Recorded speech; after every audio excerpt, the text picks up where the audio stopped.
बदली हुई राहें। गांव में एक पुराना डाकिया भोलू हमेशा अपनी चिट्ठियों के साथ आता जाता था। उसके हाथ में चिट्ठियों का एक थैला होता था, जिसमें लोगों की खुशियों और गमों की कहानियां छिपी होती थीं। एक दिन भोलू के पास एक चिट्ठी आई जो कई सालों से लिखी गई थी। यह चिट्ठी थी राधिका के लिए, जो अपनी पुरानी दोस्त सुमिता को भेज रही थी। राधिका ने चिट्ठी में लिखा था, सुमिता, मुझे तुम्हारी बहुत याद आ रही है। तुम्हारे बिना यह शहर अधूरा सा लगता है।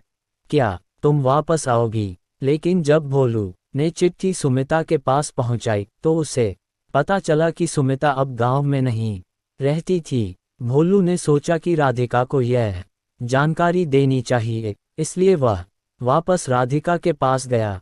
राधिका, यह चिट्ठी मुझे वापस ले आनी पड़ी। पता सही था, लेकिन लोग बदल गए हैं। सुमिता अब यहाँ नहीं है, भोलू ने कहा। राधिका ने गहरी सांस ली।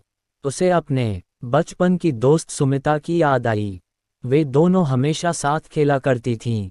लेकिन समय के साथ सब कुछ बदल गया। सुमिता शहर चली गई और राधिका गांव में रह गई। भोलू, मैं जानती थी कि लोग बदलते हैं, लेकिन मैंने कभी सोचा नहीं था कि हमारी दोस्ती भी इतनी दूर चली जाएगी, राधिका ने कहा। भोलू ने उसकी आंखों में आंसू देखे और कहा, दोस्ती कभी खत्म नहीं होती, राधिका। अगर तुम चाहो तो सुमिता से संपर्क करने का एक और मौका ले सकती हो। राधिका ने सोचा और तय किया कि वह अपनी दोस्ती को फिर से जिंदा करेगी। उसने अपने परिवार से बात की और सुमिता के बारे में जानकारी इकट्ठा करने लगी। अंततः उसने सुमिता के नए पते का पता लगाया और एक नई चिट्ठी लिखने का निश्चय किया। उसने लिखा, सुमिता, भले ही हम दूर हो गए हैं, लेकिन हमारी दोस्ती के लिए मेरा प्यार और यादें हमेशा रहेंगे। तुमसे फिर से मिलकर पुरानी यादें ताज़ा करना चाहती हूँ। भोलू ने राधिका की नई चिट्ठी लेकर सुमिता के नए पते पर भेज दी। कुछ दिनों बाद सुमिता का जवाब आया, राधिका, मैं तुमसे मिलने के लिए बेताब हूँ। हमारी दोस्ती कभी खत्म नहीं हुई।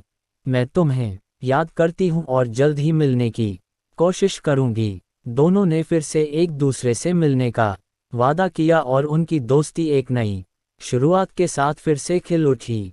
सीख, जिंदगी में लोग बदलते हैं, लेकिन सच्ची दोस्ती हमेशा जिंदा रहती है। यदि हम चाहें तो पुरानी यादों को फिर से जिंदा कर सकते हैं और रिश्तों को मजबूत बना सकते हैं। कभी कभी बस एक चिट्ठी की ज़रूरत होती है जो दिल की आवाज़ को पहुंचा सके।